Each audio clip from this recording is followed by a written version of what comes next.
In 1964, one factory in a quiet suburb north of Chicago turned out 7.8 million cheesecakes, pans of brownies, and layered pound cakes every single week. Not every year, every week. Walk into that factory and the heat would meet you before you reached the floor. 100-foot-long ovens ran without pause day and night, their conveyor belts carrying 40 cheesecakes per row, emerging every 30 seconds, like some impossible dream made edible. Workers stood at stations, doing nothing else but separating bananas from their peels, all day, every day, because the volume demanded it. The air smelled of cream cheese, butter, and warm pastry, thick enough to feel. This was the kitchens of Sara Lee in Deerfield, Illinois. Named by Factory Magazine in 1965 as one of the 10 finest new manufacturing plants in the entire United States. Billed, without exaggeration, as the largest and most modern bakery in the world. A 500,000 square foot cathedral of automated baking.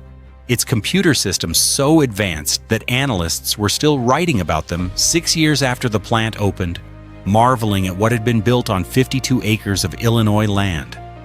At its peak, the Sara Lee Corporation employed 137,000 people across 40 countries.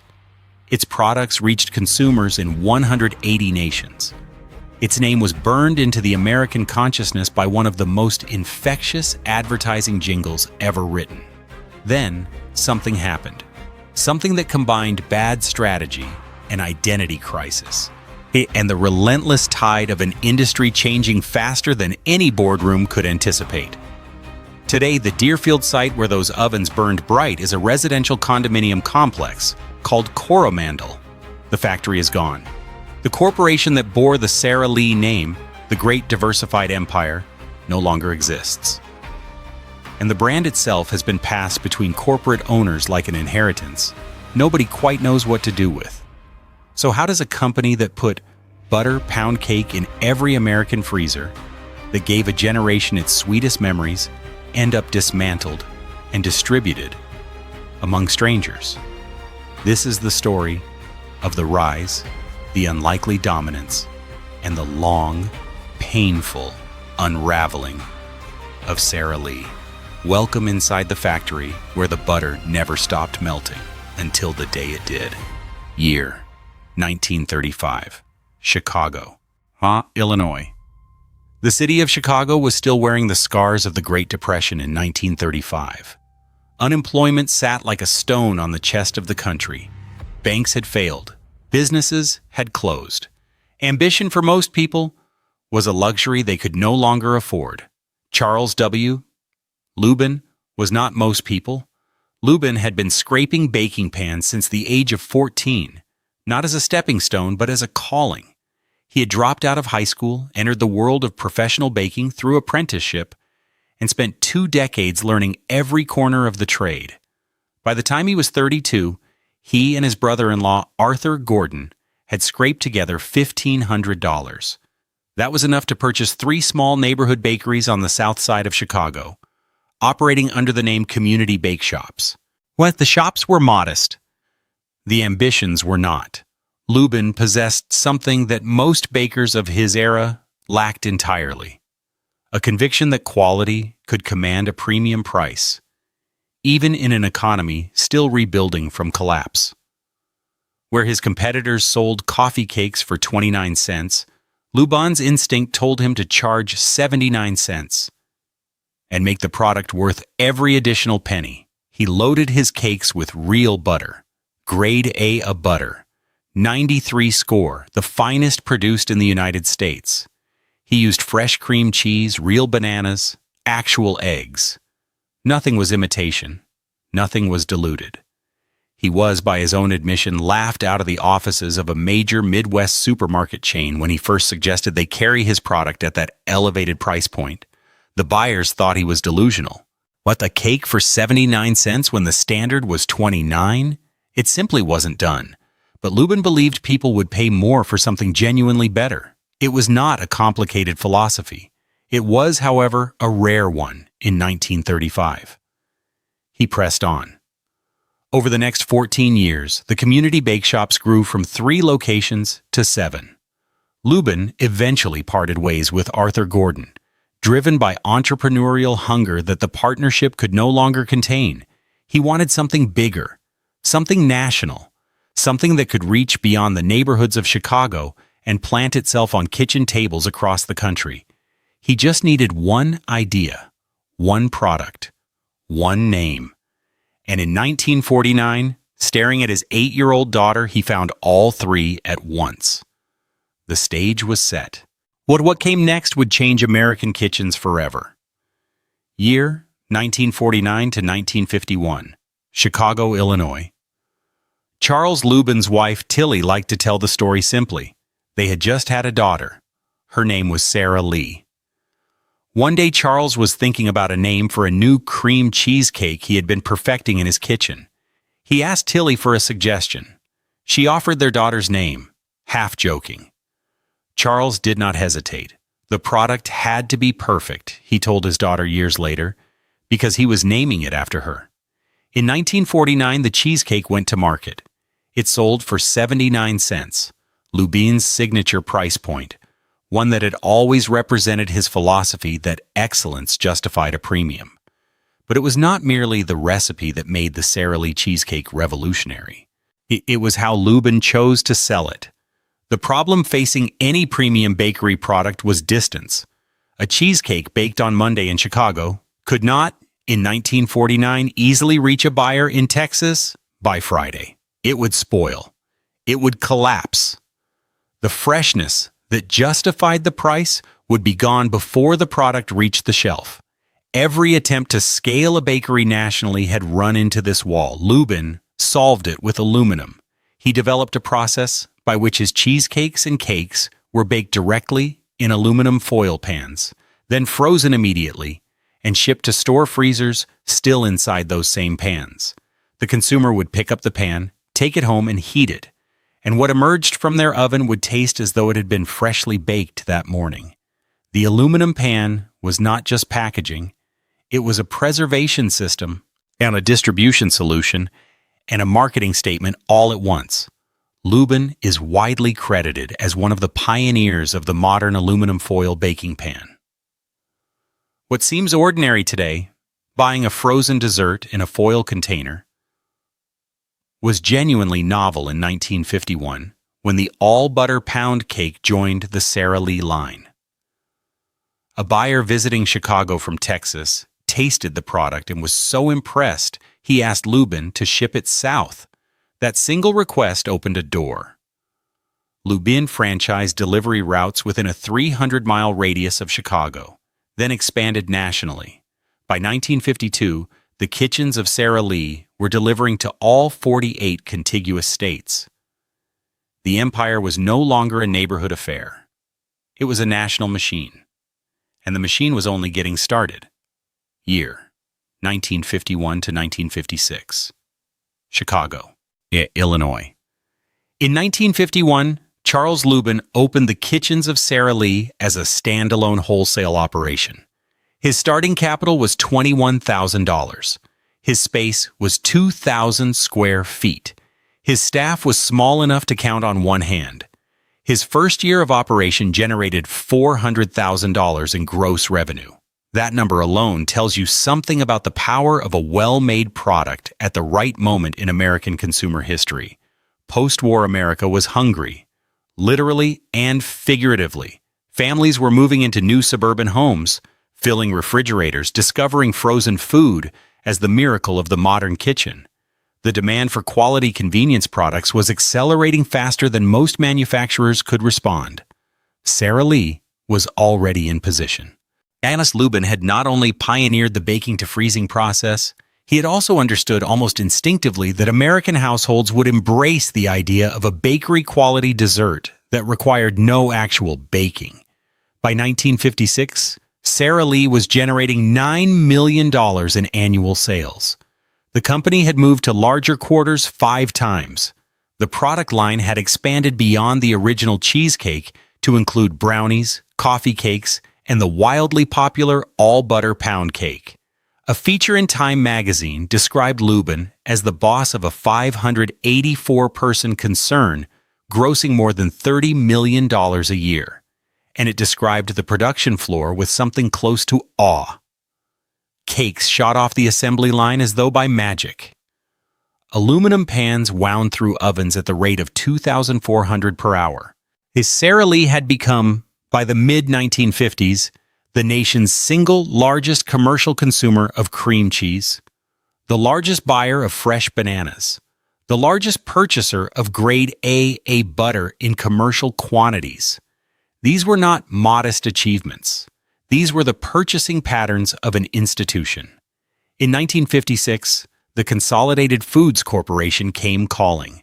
Nathan Cummings, the Canadian-born entrepreneur who had assembled Consolidated into one of the largest food enterprises in the United States, recognized what he was looking at. He offered Lubin 170,000 shares of Consolidated stock, then valued at nearly $3 million. Lubin accepted. He continued on as president and chief executive of the Sara Lee division. The bakery would stay his, but the resources of an empire now stood behind it. Yes, the next chapter was already being drawn on the boards. Year, 1962 to 1965. Deerfield, Illinois. On June 27, 1962, Charles Lubin broke ground on a piece of land along Waukegan Road in Deerfield, Illinois, a prosperous suburb 28 miles north of downtown Chicago. What he was building was not merely a new plant, it was a statement about what a bakery could be. The Deerfield facility, designed by the architecture and engineering firm Epstein, covered 500,000 square feet across 52 acres. It was conceived as a total environment. Research and development laboratories occupied an entire wing. A test bakery allowed ongoing product development, and a fully equipped home economics kitchen, complete with all the appliances a typical American homemaker might own, was built to test products under real-world conditions before they ever reached market. But what made Deerfield genuinely historic was not its size. It was its brain. When the plant opened for production in 1964, it became the world's first industrial facility with a fully automated centralized computer control system.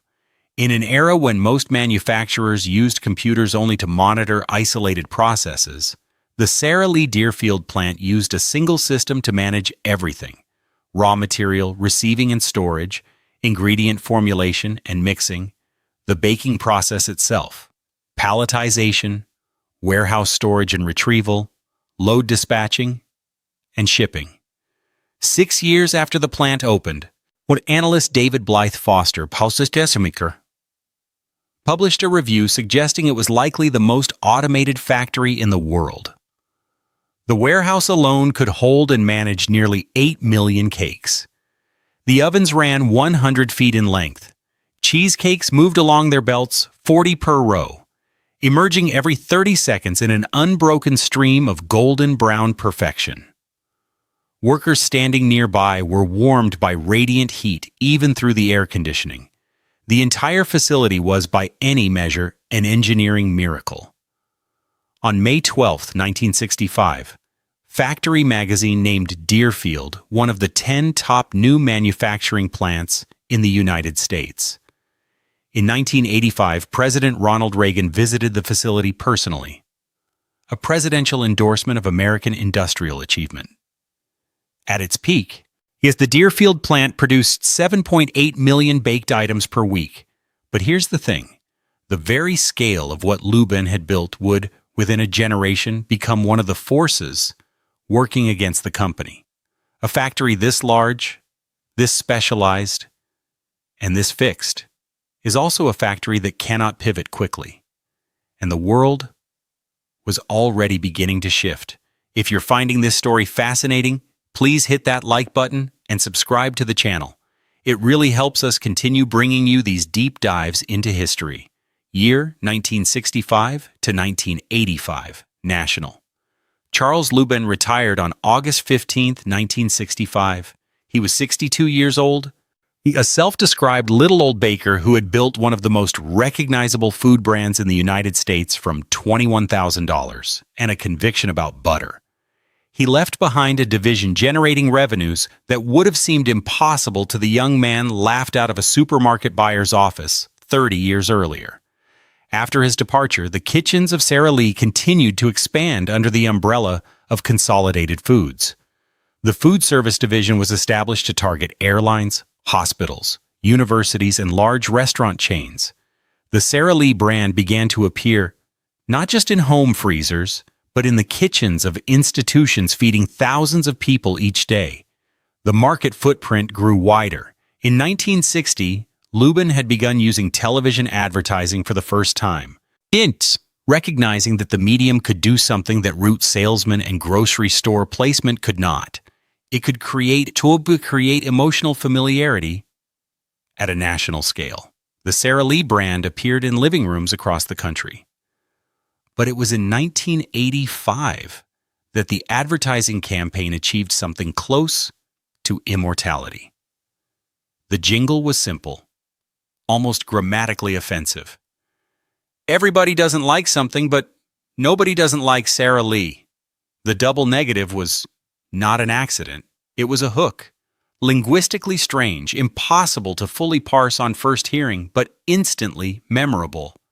Americans misquoted it for decades, saying nobody does it like Sara Lee, and in doing so, they were only proving how deeply embedded the phrase had become. By 1985, what Consolidated Foods Corporation had grown so thoroughly defined by its most famous brand that it made a logical, if stunning, corporate decision. It changed its name entirely to Sara Lee Corporation. The company was no longer a food conglomerate that happened to own a bakery. It was officially and publicly Sara Lee. That same year, the renamed company had operations across on multiple continents, revenues in the billions, and a portfolio that stretched far beyond cheesecake. Jimmy Dean sausages had been acquired in 1984. Chef Pierre pies had been folded in since 1978. The corporation was assembling an empire of brands, each one famous in its category, all flying beneath the Sara Lee banner. It looked unstoppable. From the outside, it looked like a company that had simply figured out the formula. But inside the boardroom, the decisions being made would soon begin to pull the company apart at its seams. Year? 1985 to 1998. Downers Grove, Illinois. Corporations that achieve great success face a particular kind of temptation: growth. Once it becomes the core expectation of investors and executives, demands perpetual feeding. When a company's internal growth slows, the boardroom reaches for acquisitions. And when acquisitions are made without a disciplined philosophy, the company begins to look less like a business and more like a warehouse of brands waiting for a strategy. Sara Lee Corporation, through the late 1980s and 1990s, went on an acquisition spree that made its executives look bold and made its identity profoundly confused. The company purchased Kiwi Shoe Polish. It purchased Wonder Bra. It bought Playtex, the undergarment brand. It acquired Dim, the French hosiery maker, and Abanderado, the Spanish clothing line. By the mid-1990s, Sara Lee Corporation owned, simultaneously, one of the most beloved frozen dessert brands in America, a line of breakfast sausages, shoe care products marketed globally, women's undergarments, and European legwear. Annual revenues reached $17.72 billion in 1995. Employees numbered 149,000 worldwide. The argument for diversification was standard corporate logic of the era. Multiple revenue streams insulate the company from any single market's downturn. If bread sales soften, underwear can compensate. If frozen desserts face competition, shoe polish might hold steady. It was a strategy that had been fashionable in American business circles for decades, but it came at a cost that did not appear immediately on financial statements. Sara Lee Corporation no longer had a coherent identity. What was Sara Lee? Was it a food company? A clothing company? A personal care conglomerate? The answer increasingly was all three. And that answer satisfied no one. Investors wanted clarity. Consumers, to the extent they thought about it at all, found the combination baffling. In 1998, the company made what looked like a corrective move. It acquired the Earth Grains Company, the second largest fresh bread bakery in the United States, for $2.8 billion. It was the largest acquisition in Sara Lee's history. Fresh bread seemed to fit. It was food. It was American. It was a logical complement to the frozen dessert business. What nobody said out loud was that fresh bread was also a brutally competitive, razor-thin margin business dominated by regional players and retailer private labels. The price Sara Lee paid for Earth Grains was the largest in the industry's recent history. The burden of that price would not be light. Meanwhile, the Deerfield factory had already been gone for 8 years. Year 1990 to 1994. Deerfield, Illinois. The Deerfield plant produced its last batch of baked goods sometime in 1990. The decision had been made quietly, almost gently, without the dramatic announcement that such a closure might have deserved. Sara Lee Corporation was consolidating its bakery production operations, shifting them to Tarboro, North Carolina, where costs were lower and a newer facility could absorb the workload.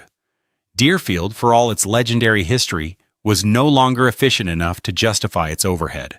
Ken Scharfenorth, a software analyst who had worked at Sara Lee since 1966 and later led a team compiling a history of the Deerfield plant, described the conveyor belts, the 100-foot ovens, and the endless rows of cheesecakes as the most vivid memories of his career. He noted that the computer systems which had made Deerfield the most automated factory in the world were, by the time of closure, laughably primitive by commercial standards. A laptop computer available in 1990 was infinitely more powerful than the system that had once run the entire facility. But at the time of installation, it had been a marvel that changed what manufacturing could be. By 1991, the headquarters staff had relocated to downtown Chicago. The 52-acre Deerfield site sat empty. In 1994, Sara Lee announced the sale of the land to Optima Inc. of Glencoe, a developer planning a residential resort community. The announcement came the same week Sara Lee revealed it would lay off more than 8,000 workers globally over the next 3 years, a restructuring whose scale made the Deerfield closure feel almost like a footnote. In 1987, Sara Lee had employed approximately 1,200 people in Deerfield alone. Within 4 years of the plant's closure, that workforce was gone. A factory that had fed the nation's sweetest moments, that had been toured by a sitting American president, that had pushed the boundaries of what industrial automation could achieve, was reduced to a transaction, a parcel of land, a number in a real estate ledger. In 2007, Sara Lee severed its last connection to Deerfield entirely with the closure of the Sara Lee Bakery Outlet Store, the small shop that had kept a physical presence in the town for workers and local residents even after the factory shut down. Not even a retail counter remained. Where those 100-foot ovens once stood, there are now condominiums. The residents drive past the address on Cates Road with no particular awareness of what burned there before. The sweetness that once filled this air has long since dissolved. Year 2006 to 2010, Downers Grove, Illinois. By 2005, Sara Lee Corporation was a company operating in more than 40 countries, with products sold in 180 and a global workforce of 137,000. The numbers were impressive. The direction was unclear. The company's new chief executive, Brenda Barnes, arrived in 2004 and immediately recognized what years of acquisition had obscured. Sara Lee was not one company. It was several companies forced into the same corporate structure, using the same name, confusing shareholders, and straining management resources. The shoe polish did not belong next to the cheesecake. The brassiere did not fit beside the sausage. In 2006, Sara Lee announced a sweeping transformation plan. The company would shed its non-food businesses and refocus on what it had always done best. While the apparel operations in Europe, Wonderbra, Playtex, Dim, and the rest, were sold to affiliates of Sun Capital Partners, the branded apparel Americas and Asia business was spun off into a separate publicly traded company called Hanes Brands Incorporated. In 2011, Kiwi shoe polish was sold to SC Johnson for $328 million. The household and body care businesses were sold to Unilever for 1.275 billion euros. Including all the divestitures and the Hanes Brands spin-off, Sara Lee raised more than $3.7 billion in proceeds from its transformation. It was a staggering number, and Wall Street rewarded it. The company announced a new slogan to accompany the restructuring: the joy of eating. Sara Lee was going back to its roots. But the process of stripping away those layers also revealed something uncomfortable. Without the non-food businesses, the remaining Sara Lee was smaller, thinner, and more exposed to competitive pressure in the food industry than its executives had perhaps anticipated. The fresh bread business was a war of margins. The frozen desserts were holding, but growth was limited, and the company was now competing against massive global food conglomerates in every category it occupied. The problem was not just what Sara Lee was selling. It was the structural reality that had been obscured for years by the noise of acquisitions and divestitures. The bakery business itself, the thing that had built everything, was under siege. And the assault was coming from an unexpected direction. Not from a competitor making cheesecake, but from a Mexican bread company that had been quietly building an empire of its own.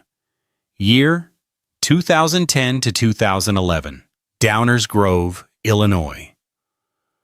On November 9, 2010, Sara Lee Corporation announced one of the most significant divestitures in the history of American baking. The company had signed an agreement to sell its entire North American fresh bakery business to Grupo Bimbo, the Mexican multinational baking giant, for $959 million. The transaction was breathtaking in its scope. It transferred to Grupo Bimbo 41 baking plants located across the United States. It handed over approximately 4,800 bakery distribution routes, the physical networks that had put Sara Lee bread on store shelves from coast to coast. So it transferred roughly 13,000 employees, all of them former Sara Lee workers, who would now report to a Mexican corporation headquartered in Mexico City. And it included regional brands that had been part of the Sara Lee family for years. Grandma Sycamore's Bread, beloved in the Mountain West. Heiner's, a fixture in West Virginia and surrounding states. Rainbow, a regional name with decades of recognition. Marcel Smits, Sara Lee's interim chief executive officer at the time, framed the sale as strategic clarity.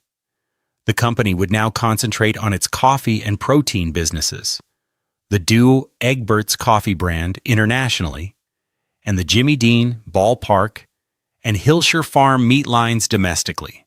Those were the growth categories, he argued. Bread was not. The North American Fresh Bakery unit had, in the 12 months preceding the sale, generated $2.1 billion in adjusted net sales. But it had produced only $38 million in adjusted operating income on that revenue, a margin of less than 2%. For a division that large, in an industry that capital-intensive, that return was barely justifiable. Sara Lee was not so much selling a business as shedding a burden. For Grupo Bimbo, the acquisition was transformative. Combined with its existing Bimbo Bakeries USA operations, the Sara Lee purchase gave the Mexican company 75 plants in 31 states and more than 13,000 distribution routes. The deal effectively doubled Bimbo's size in the United States and made it the largest bakery company in America. a position it had not held before. Well, an American icon had been transferred to foreign ownership not through failure but through indifference. Sara Lee no longer wanted to be in the bread business. That decision by itself was not wrong. What came next was more complicated.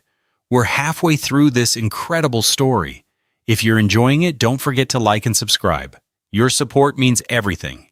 Year 2011 to 2012, Downers Grove, Illinois. Even as the Grupo Bimbo transaction was closing, Sara Lee was engineering a more fundamental transformation. On January 28, 2011, the company announced that it would split itself into two completely separate public companies. The North American operations, Jimmy Dean sausages, Ballpark hot dogs, Hillshire Farm deli meats, Biatis, and the residual Sara Lee frozen bakery business would be separated into one entity. That company would eventually take the name Hillshire Brands, trading on the New York Stock Exchange under the ticker symbol HSH, beginning June 29, 2012. It would be headquartered in Chicago. The international operations, principally the Daub Egbert's coffee brand, Senseo, Pickwick Tea, Maison du Café, and other European and South American beverage businesses, would form a second company named DE Master Blenders 1753. This entity would carry the legacy of the acquisitions made during Sara Lee's decade of global expansion and would trade separately in Europe. The Sara Lee Corporation, as it had existed since 1985, ceased to exist on June 28, 2012. The company that had once sold food products in 180 countries, that had employed 137,000 people at its peak, that had represented one of the most famous names in American consumer culture, dissolved into successor entities. The era was over. Fortune magazine, in May of 2013, recognized the Sara Lee split as one of the 6 most successful corporate spin-offs among Fortune 500 companies in recent memory. Success by the metrics of shareholder value and strategic clarity was real. Hillshire Brands performed well as a standalone company. Its revenues ran to nearly $4 billion annually. Its market capitalization grew. For approximately 2 years, it looked like the right outcome had been achieved. But a company that performs well is also a company that attracts attention. Specifically, the attention of larger companies with money and appetite. And by the spring of 2014, Hillshire Brands had attracted the most dangerous kind of attention in corporate America, a bidding war between two very hungry predators. One of the longest-running names in American food was about to be absorbed by a company that had nothing to do with baking. Its path to obscurity was not yet complete, but it was accelerating. Year 2014, Chicago, Illinois. In May of 2014, Hillshire Brands announced it was acquiring Pinnacle Foods, the company behind Bird's Eye Vegetables, Duncan Hines Cake Mixes, Van Menendez and Hungry Man Frozen Dinners, for $4.23 billion in cash and stock. It was a bold purchase. It designed to transform Hillshire from a meat-centric company into a broader branded food enterprise. The announcement lasted barely a week before it was overtaken by events. On May 27, 2014, Pilgrim's Pride, one of the largest chicken producers in the United States, announced an unsolicited all-cash offer for Hillshire Brands at $45 per share, valued at roughly $6.4 billion. The offer was explicitly conditioned on Hillshire abandoning the Pinnacle deal. 2 days later, Tyson Foods, the Arkansas-based meat processing giant founded in 1935 by John W. Tyson, counteroffered at $50 per share.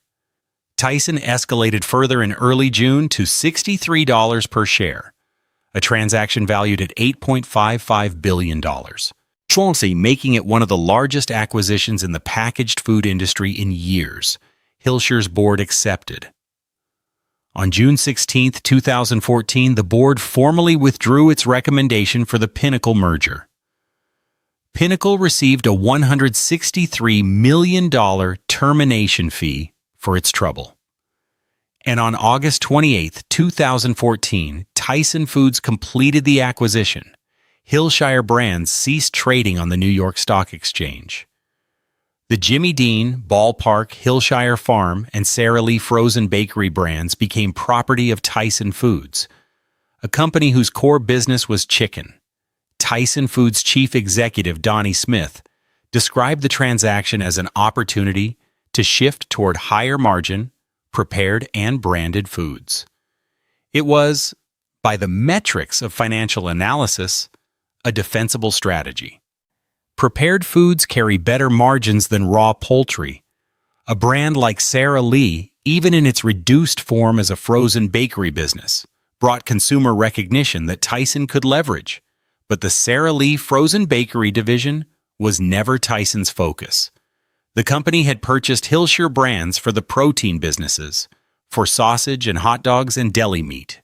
The cheesecakes and pound cakes were an inheritance nobody had specifically wanted. They would not remain in the Tyson portfolio for long. The brand was already being prepared for its next transaction, its next owner, its next uncertain chapter. Year, 2015 to 2018. Various locations. In 2015, Sara Lee's history reached a grim milestone that had nothing to do with corporate strategy. Yet the United States Equal Employment Opportunity Commission completed an investigation into the Sara Lee Corporation plant that had operated in Paris, Texas before its closure in 2011. The findings were damning. African American workers at the Paris, Texas facility had been deliberately and disproportionately exposed to asbestos, black mold, and other toxic substances. They had been targeted with racial slurs and had worked in an environment where racist graffiti was tolerated by management. The EEOC ruling represented a painful chapter in the human cost of industrial operations, a reminder that behind the cheerful jingle and the butter pound cake lay a workforce whose treatment had not always matched the warmth of the brand's public image. Meanwhile, Tyson Foods was navigating its own relationship with the Sara Lee bakery assets. The frozen dessert division, cheesecakes, pies, pound cakes, was generating approximately $400 million in annual sales under Tyson's ownership. It was not a negligible business, but it was not a strategic priority for a company built around protein and poultry. On June 1, 2018, Tyson announced it would sell the Sara Lee frozen bakery business, along with the Vans Natural Foods brand, the Chef Pierre institutional pie brand, and the Bistro collection to Kohlberg & Company, a private equity firm headquartered in Mount Kisco, New York. The transaction closed on August 1, 2018, forming a new standalone company called Sara Lee Frozen Bakery, headquartered in Oak Brook Terrace, Illinois. And as for the first time in more than 60 years, a company bearing the Sara Lee name in the bakery category existed as an independent entity, not as a division of Consolidated Foods, not as a unit of Sara Lee Corporation, not as an asset of Hillshire Brands or Tyson Foods, its own operation, its own management, its own future. The new company established research and development facilities. It operated plants in Massachusetts, Michigan, North Carolina, and Washington. C.J. Fraley, a longtime consumer products executive who had previously served as chief executive of Sara Lee North America, joined Kohlberg as executive chairman. The institutional knowledge was real. The intention was genuine, but the consumer awareness that had once made Sara Lee impossible to ignore had spent decades quietly eroding. Younger consumers had grown up in a world where Sara Lee bread was gone from shelves, absorbed into Bimbo bakeries, and largely rebranded. The frozen cheesecake remained, but it occupied a different cultural space, a product of nostalgia rather than discovery. Year 2011 to 2026. National. The story of what happened to Sara Lee bread after Grupo Bimbo acquired the North American fresh bakery division in 2011 is, in its own way, the saddest chapter of this entire saga. Not because Grupo Bimbo was malicious, but because of what a rational business decision looks like from the consumer's perspective. Grupo Bimbo, through its American subsidiary Bimbo Bakeries USA, had not acquired Sara Lee's bread business primarily for the Sara Lee name. It had acquired 41 plants, with nearly 5,000 distribution routes, and a coast-to-coast supply chain that would double its footprint in the United States. The Sara Lee brand in fresh bread was, from Bimbo's perspective, one component of a much larger logistical and geographic acquisition. The priority was integration, efficiency, and consolidation, not brand stewardship. In the years following the acquisition, Sara Lee products began disappearing from grocery store shelves with quiet inevitability. Bimbo prioritized growing its own core brands: Thomas's English Muffins, Arnold Bread, Oro Wheat, Entenmann's, Freihofer's.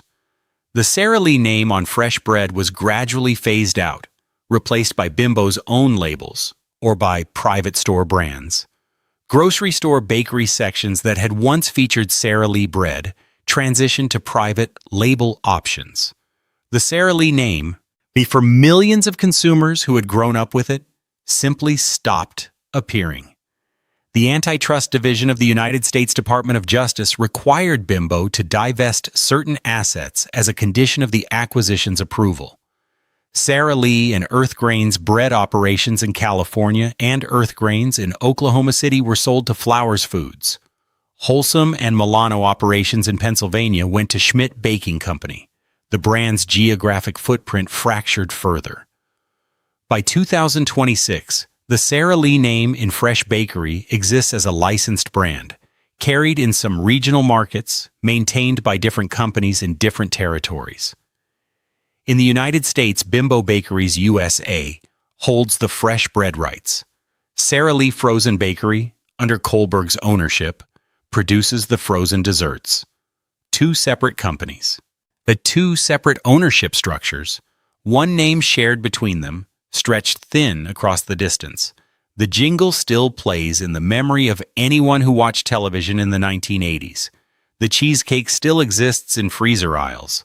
But the integrated empire, the single corporation that once employed 137,000 people, operated in 180 countries, and produced millions of baked goods each week from a revolutionary factory in the suburbs of Chicago, is simply not there anymore. It has not been for a long time. Drive north from Chicago on Waukegan Road today, past the highway interchanges and the corporate campuses, and you will find the intersection of Cates Road and Deerfield. There is nothing there to mark what once stood on that ground. No historical plaque, no commemorative marker, just the facade of a residential community called Coromandel. Its townhomes and courtyards occupying 52 acres where the largest and most modern bakery in the world once ran its ovens around the clock. If you know what you are looking for, the absence is haunting. If you don't, it is simply a neighborhood. Look closely at the story of Sara Lee, and three lessons emerge with uncomfortable clarity. The first is about the danger of losing your story.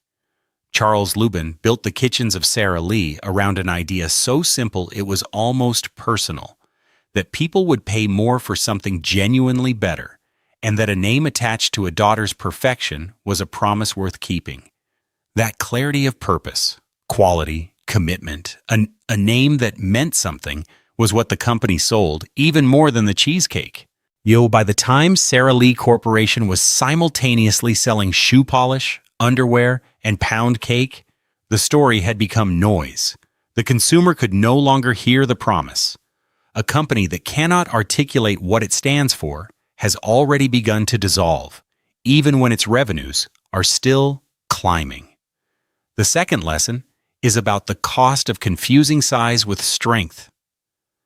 At peak, Sara Lee Corporation was vast: 137,000 employees, 180 countries, $17 billion in annual revenues. It looked invincible. But size had been achieved through acquisition rather than depth, through diversification rather than excellence. When the company was stripped back to its food core, It was smaller and more vulnerable than its years of headline numbers had suggested. The Deerfield factory, the greatest physical achievement of the Sara Lee story, closed because its overhead could not be justified. Scale that is not rooted in sustainable advantage becomes a liability. The third lesson concerns identity and ownership. A brand is not a logo or a jingle or a product line. It is a relationship between a company and the people who trust it. Every time the Sara Lee name changed hands, Consolidated Foods, Sara Lee Corporation, Hillshire Brands, Tyson Foods, Kohlberg, Bimbo Bakeries, that relationship was tested. Each transfer diluted it slightly. Bimbo did not betray Sara Lee. Bimbo simply had other priorities. And that is the cruelest truth in brand management. A great name can survive neglect for a while, but not forever.